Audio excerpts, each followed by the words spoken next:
news for Normies making its triumphant return. 2 days later, I know I've been incredibly busy. For those of you who don't know, I am also a filmmaker, and we're about to start filming our fourth film while we're in the middle of production of our third film, and I am just swamped. So there was no way I could get out to do the podcast the last couple of days.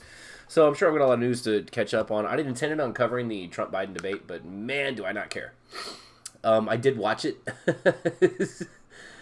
That is an hour and a half of my life I'm never going to get back. I don't feel like there's anything that could be said on the coverage of that should be said or needs to be said or any of that. So we're just going to move right along, right? All right, in the news today, we've got a story from old Yahoo News from the Associated Press. White man seeks forgiveness in attack on black family's home. A white man accused of firing shots into the home of a black suburban Detroit family who put a Black Lives Matter sign on their front window asked for forgiveness during a court hearing Thursday. Michael Frederick Jr., 24, made the remarks after being given a moment to speak about bond. He was appearing by video in Warren District County for arraignment on charges including ethnic intimidation. That's a law? I've never heard of that. Wow. Frederick told Judge Michael Chupa that he wanted Eddie and Candace Hall to forgive him. I'm extremely regretful of what I did. I can say it's not like me, Frederick said. I acted way out of character. This wasn't about the color of anyone's skin. Are you sure? You shot a black man's house that had a Black Lives Matter sign on, and you don't... Okay. Chu told Frederick several times not to discuss the case and said he was concerned if the allegations turned out to be true. People should be able to reasonably disagree about politics without it resorting to violence, Chupa said. Using violence, whether motivated by race or politics or hatred or acrimony, I don't care. That is not what America is about. The judge entered not guilty pleas on behalf of Frederick for each count and set his bond at $200,000. Frederick requested a court-appointed lawyer. Court conference was set for October 13th, and Frederick's preliminary examination is scheduled for October 20th. On September 7th, shots are fired at the Hall's home in Warren. 2 days later, someone painted a swastika on one of their vehicles, slashed the tires, and threw a large stone through their front window. Outside, they discovered the swastika and found that someone had written "Terrorist Black Lives Matter, not welcome," and a phrase containing an expletive on their pickup truck. Wow.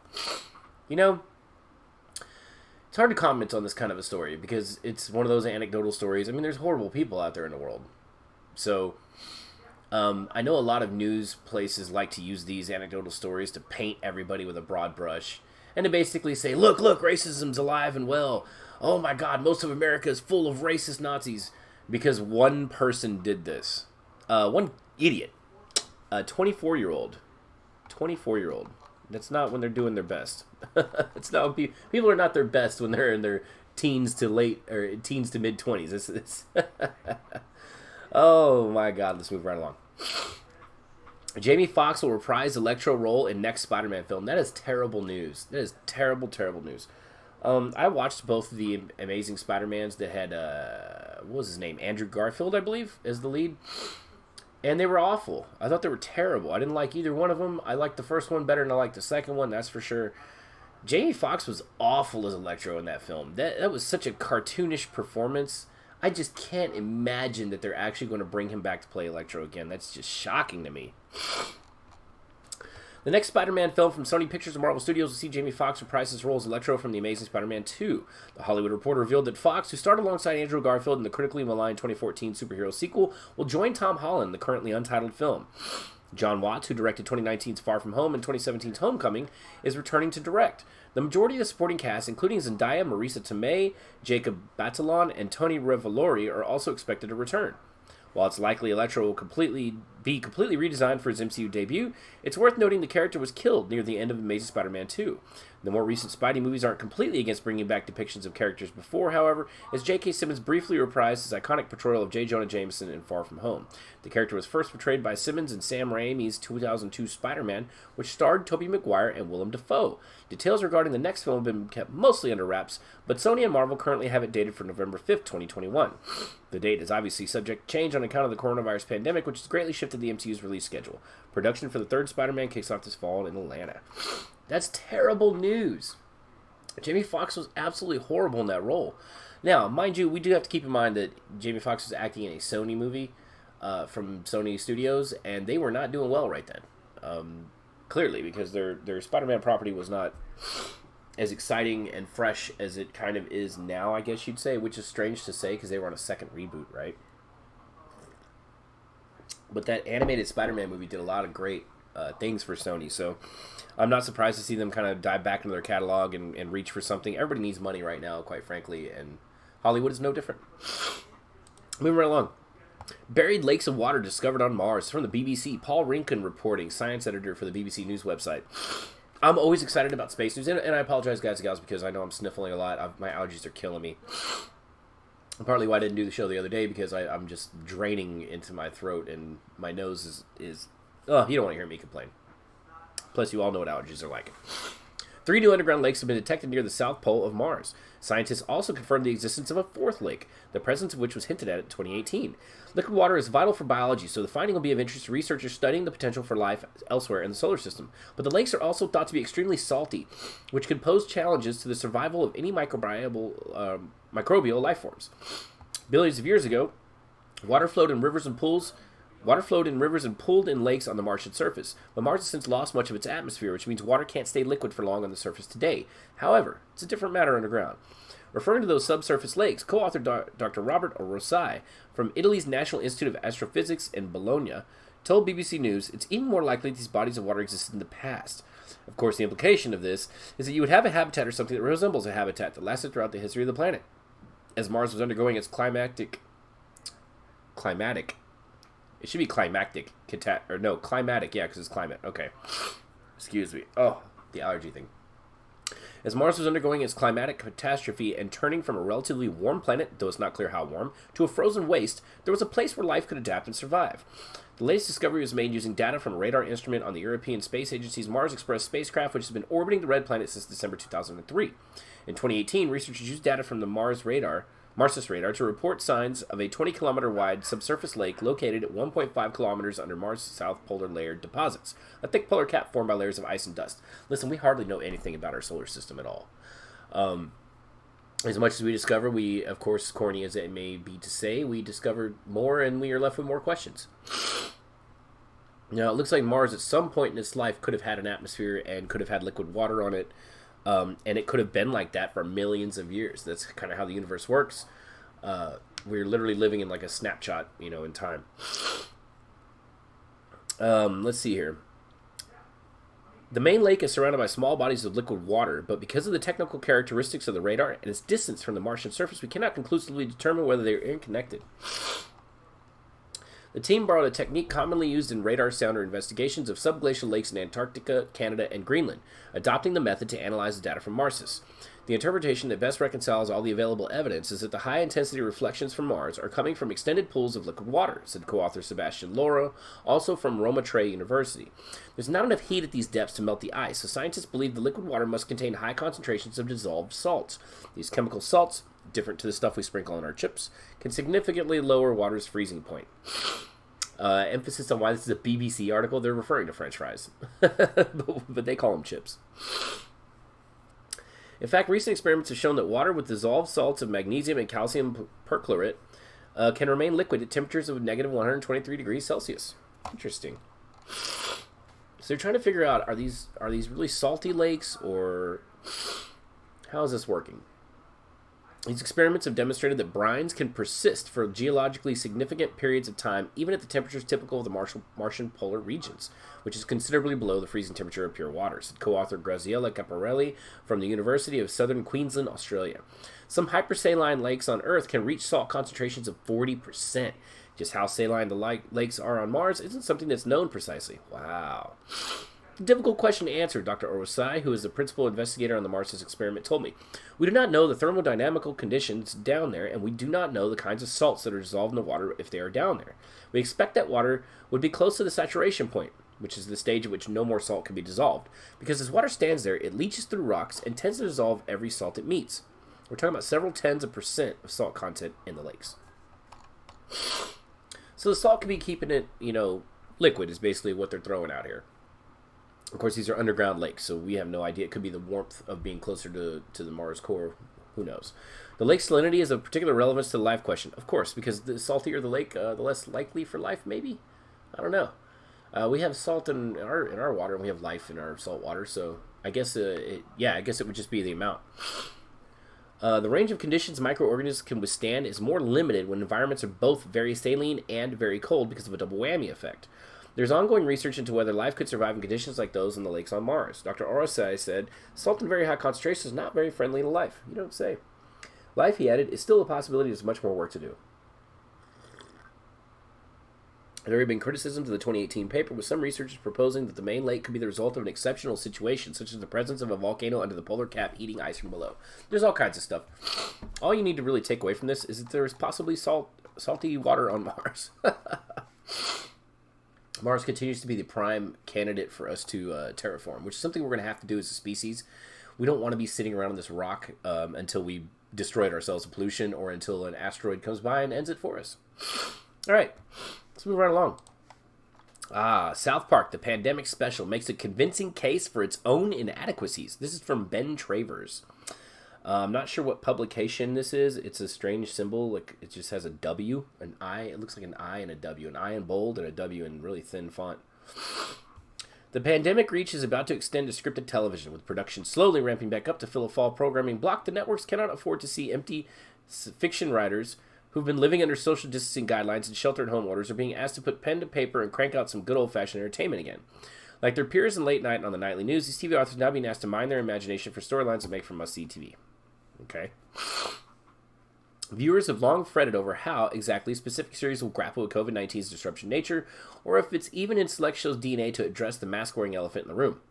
Only Superstore can handle COVID. No, It's Always Sunny's time to shine. But if it's series like Netflix's Social Distance and films like HBO's Coastal Elites are any indicator, odds are there will be more pandemic-infused specials than anyone can anticipate.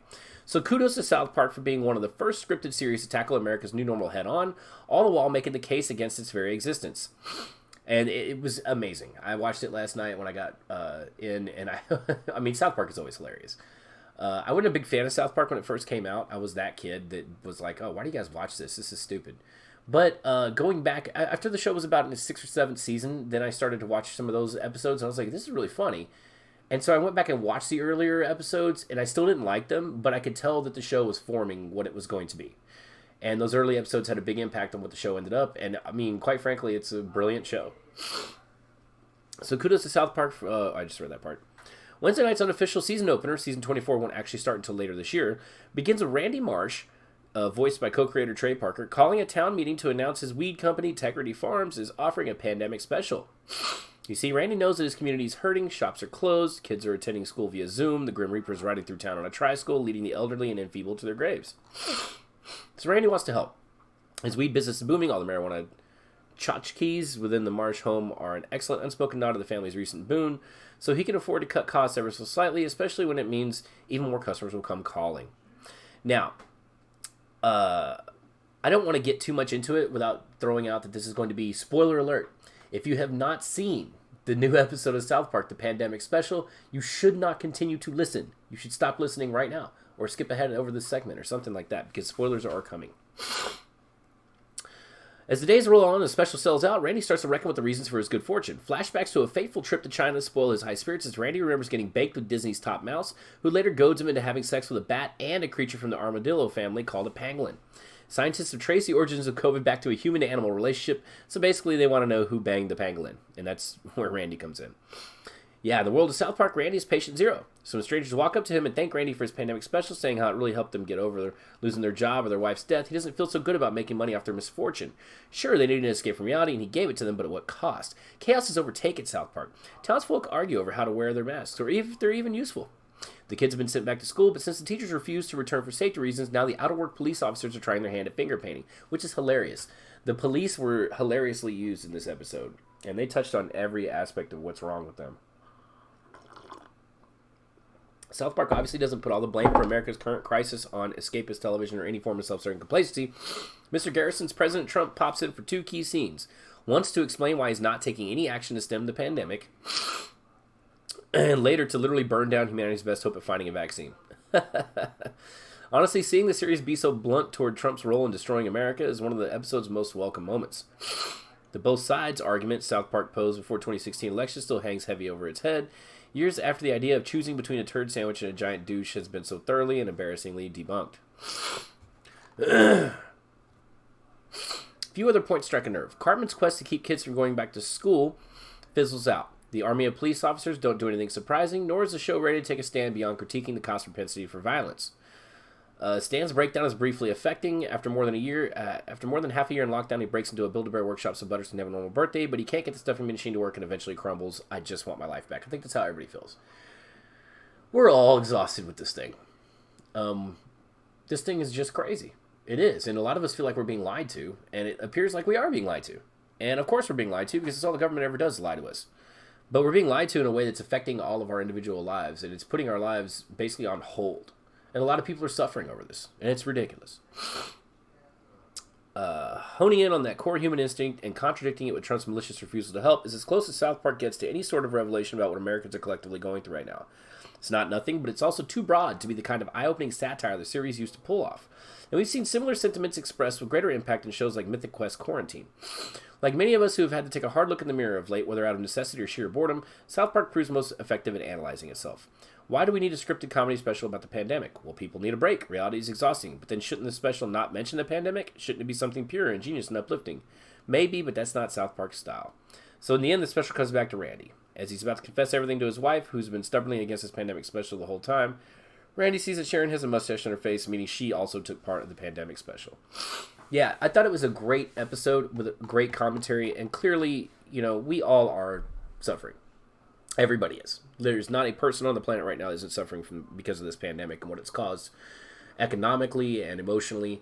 And emotionally is where I'm really concerned with people. I myself didn't handle it so well. I drank a lot originally when it first happened. I was in the middle of some pretty great things in my own life, and this took all of it away, of course. Now, me as a person, I've been through a lot of things or a lot of moments, I should say, in my life where I've had great things happening, and it was all taken away. So I guess I knew how to react to it better than some in that, I didn't commit suicide, I didn't get hooked on drugs, I just drank too much. Which is quite frankly what most people do every weekend anyway. So I feel like I was very fortunate, and especially to have been able to go back to work. People need to work. People don't realize how much they need to work. Working is part of who you are. And I don't mean that as in whatever job you do is part of you. Although technically that could, the case could be made. It's more that people need to feel useful. And if they don't feel useful, they will be self-destructive, which is what we've seen with a lot of people. A lot of people turn to self-destructive things. Drinking is a self-destructive thing. Drug use, suicide clearly. So I encourage you all to check on all your friends that are still under these pandemic rules, especially those from states other than where I'm at. Here in Texas, we're kind of open. I can go to the movies right now. So I know in other states that's not the case. And I encourage you to check on your friends. That's really all I can say on that. All right, we're gonna end it. We're gonna end it with Fox News and then MSNBC. We're gonna go left and right, of course. I'm always disgusted by these two sites and their bias, but here we are. Trump pushes back against. This is from Fox. This is by Brooke Singman. Trump pushes back against changes to future debates as Dems float a mute button. President Trump on Thursday pushed back against the idea of a possible changes to future debates with Democratic nominee Joe Biden after the Commission on Presidential Debates suggested it could modify the rules and format. And some Democrats even floated that the next shutdowns include a mute button. Why would I allow the debate commission to change the rules for the second and third debates when I easily won last time? Trump tweeted Thursday. Oh, Jesus. He thought he won just because he talked over Joe Biden for an hour and a half? Come on, man. Come on, Orange Man. The president's tweets come amid a back and forth between the commission and both the Trump and Biden campaigns. Senate Minority Leader Chuck Schumer this week suggested a mute button would be necessary for another debate to take place. Maybe we should give the moderator a mute button, given how President Trump just interrupts at will, Schumer said a day after the first debate. And the bottom line is Donald Trump doesn't follow the rules, and the commission has got to get a lot tougher. Sources close to the negotiations between the commission and the campaigns told Fox News that the Biden campaign's debate negotiator, Brady Williamson, specifically requested a mute button be allowed for the next presidential debates. One source said that Williamson's request was made Wednesday morning, just hours after the first showdown. The source said that the request was made in front of at least 24 witnesses. Shortly after the meeting, the source said the commission released a statement saying they are now carefully considering changes to the format of the remaining debates. So I hate it when they say anonymous sources. So here's Fox being just as bad as CNN with their anonymous sources.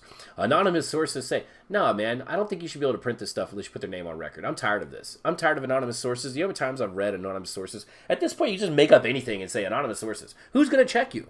Who's going to fact check the news? Nobody. Nobody fact checks them. Facebook sure doesn't.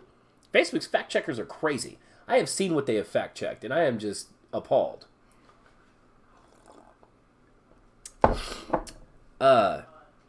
Trump deputy campaign manager for presidential operations Max Miller, who has been the lead negotiator for the president's team, also said Thursday that in addition to suggesting a mute button, Williamson, on behalf of the Biden campaign, suggested to the commission that the candidates be required to deliver opening and closing statements and cut down open discussion time during the debate. But Williamson, in a short phone interview with Fox News Tuesday, denied that he made the request. It is probably a rumor, but it is not true, Williamson told Fox. You're publishing a story. This is my problem with the news. This is why I do this podcast. They're publishing a story based on anonymous sources. The actual person involved says they didn't say that. So now who do we believe? You and your anonymous sources, or the actual person? See, this is why I hate this. This is not news to me. This is ridiculous. When asked if he suggested a mute button in a joking way, Williamson said no. But the Trump campaign on Thursday fired back, saying that the campaign can't deny the request was made. The Biden campaign knows their guy had a lousy performance, and so now they're running to the commission to try to get the rules changed, Trump campaign communications director Tim Murtaugh told Fox News. They can't deny it because the request was made by their lead negotiator in front of plenty of witnesses. Murtaugh added they really should ask for a mute button for Joe Biden because he's really the biggest threat to himself. Oh, God. Can you believe this? Explain to me, ladies and gentlemen, how in the world do we have a debate where there's a mute button? How's that a debate? Then again, how do you have a debate where one person is like constantly talking over the other, and then the other one gets fed up and they start constantly talking over the other one? They're both just talking over each other. How do you do that? I don't know. This is all ridiculous to me. Bates was referring to a report from prior to the debate. The Biden campaign had requested multiple breaks during the first presidential debate, which stated that the president's re-election campaign wanted the Biden campaign to allow a third party to inspect the ears of each debater for electronic devices or transmitters. The president has consented to this kind of inspection, but a source said the Biden campaign has declined the ear check.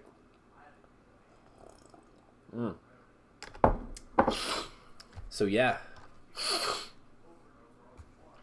I don't even know if I want to bother with this story any further. I mean, this is just so ridiculous. The debates were so ridiculous. Let's just move on. I don't care if they mute both of them, to be quite frank. My biggest problem with the debates is they didn't allow the third-party candidates to debate. I feel like Joe Jorgensen would have absolutely wiped the floor with either one of these guys. And maybe even this Howie guy. I have never even heard this Howie guy speak. I just know he's a Green Party. And what's weird to me is, for the few conservative views that I have, I'm not necessarily anti-Green Party. I just don't want it done all at once.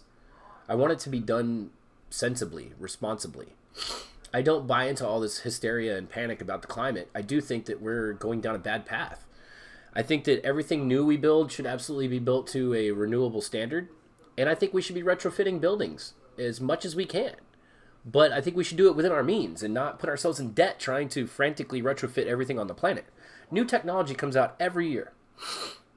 What we retrofit our buildings with today, could be less effective than what comes out in 2 years. So I think we should take a slower approach into implementing something like a Green Deal, to borrow from AOC. But I just don't see it being rammed down our throats with high taxes as a good thing. All right, last story comes from MSNBC. Actually, this comes from NBC News, looks like. Pfizer CEO says COVID vaccine trial won't be rushed by political pressure. I'm glad to hear that. I'm not going to take the vaccine. I don't care about this disease any more than I care about any other disease, to be honest. The head of Pfizer, one of the drug makers racing to develop a coronavirus vaccine, told employees he was disappointed that its work was politicized during this week's presidential debate and tried to reassure U.S. staff that the company won't bend to pressure to move more quickly. Chief Executive Officer Albert Bourla told the employees Thursday the company is moving at the speed of science rather than under any political timing, according to a staff letter obtained by the Associated Press. The only pressure we feel, and it weighs heavy, are the billions of people, millions of businesses, and hundreds of governmental officials that are depending on us, Bourla wrote. Despite top U.S. federal health officials repeatedly stating that a vaccine is unlikely to be available widely in 2021, President Donald Trump has insisted that a vaccine will be ready before Election Day. I don't see that happening. I don't see a vaccine being ready for Election Day, but you never know. They've already done record timing on this. They've pushed this vaccine through so rapidly. During Tuesday's debate with former Vice President Joe Biden, Trump said he had talked to the company's experimental vaccines are furthest along in testing. I guess I'll do my Trump voice. Listen, I've spoken to Pfizer. I've spoken to all the people that you have to speak to: Moderna, Johnson & Johnson, Kentucky Fried Chicken, and others. They can go faster than that by a lot. It's become very political, Trump claimed. I might have thrown in the Kentucky Fried Chicken part. Pfizer has said that it expects to have data from its ongoing late-stage test by October that could show whether the vaccine is safe and effective. In his letter to employees, Bourla wrote that the company hopes to have 100 million doses delivered by the end of the year. Those doses could not be distributed until the Food and Drug Administration reviews Pfizer's data and decides whether to issue what's called an emergency use authorization. That would allow distribution of the vaccine on a limited basis, with initial shots expected to go to medical and other frontline workers, nursing homes, and people most at risk of catching or becoming seriously ill from the virus. Moderna's chief executive, Stephanie Bancel, told the UK's Financial Times on Wednesday that Moderna would not be ready to seek emergency use authorization from the FDA for its vaccine candidate before November 25th at the earliest. Johnson & Johnson just started the late stage of final patient study of its vaccine last week. I know a lot of people are counting on this vaccine to be some sort of miracle cure. Vaccines are not that effective. I don't know if you guys know that, and I'm making that as a broad statement. I should narrow it down, because obviously vaccines against polio and all that stuff has eradicated the diseases for those that took it. What I mean is, like our flu shot that we get yearly, it's not as effective as you would think. I believe I read that the rate of success with it was like 40% or something like that. You can absolutely get a flu shot and still catch the flu. So, really, the biggest thing that you can do is look out for yourself. And the way you do that is to keep yourself healthy. You have to mind your diet, exercise if at all possible. The lower your weight, the less pressure on your body in general. I mean, that's a basic statement. I know people don't like to hear that. It's, body shaming or whatever. Listen, I'm not talking about body shaming. I'm not saying you're a fat piece of S or any of that. What I am saying is it is unhealthy to be big. Some people can't help it. It really is genetic in some cases. For those people, we just have to try and protect them, keep them home. Wear a mask around them or something. For everybody else, man, if your idea of a good time is to come home, sit on the couch for 6 hours and watch TV before you go to bed and eat a pizza on the couch and ice cream and then drink a couple beers and, that's great. It's fun to do on the occasion. But if that's your life every day, if your life every day is running through that McDonald's drive-thru or whatever it is and never exercising, what do you expect? Your health is directly correlated to you. You decide what your health is. No one else decides what your health is. You can afford to eat healthy too, as long as you're willing to cook. You can't even pretend like you don't know how to cook because YouTube exists. Gordon Ramsay will personally teach you how to cook in multiple videos that you pay nothing for. So the litany of excuses are pretty pathetic considering your very life is at stake right now. Your life is at stake and your life is tied to your health.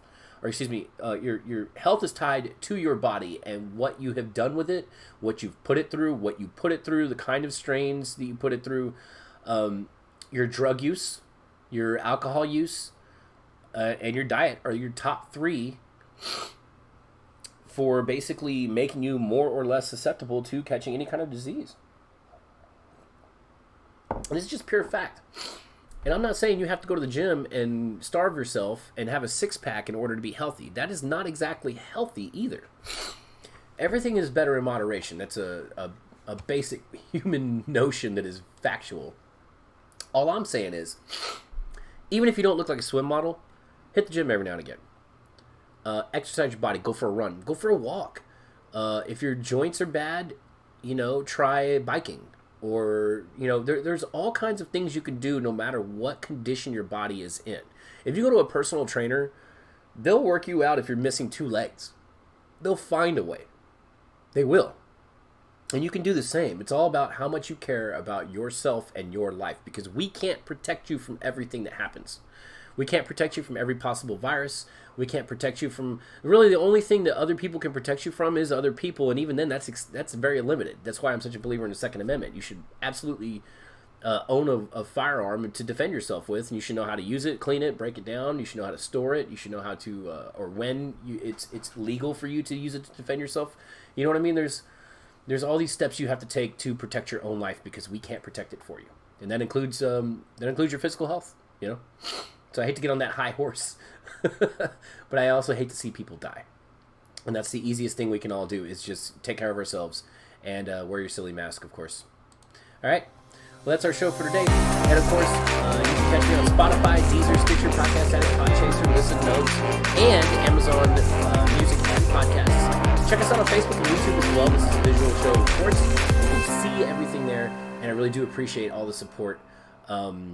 I will definitely catch you guys tomorrow. Have a happy Thursday.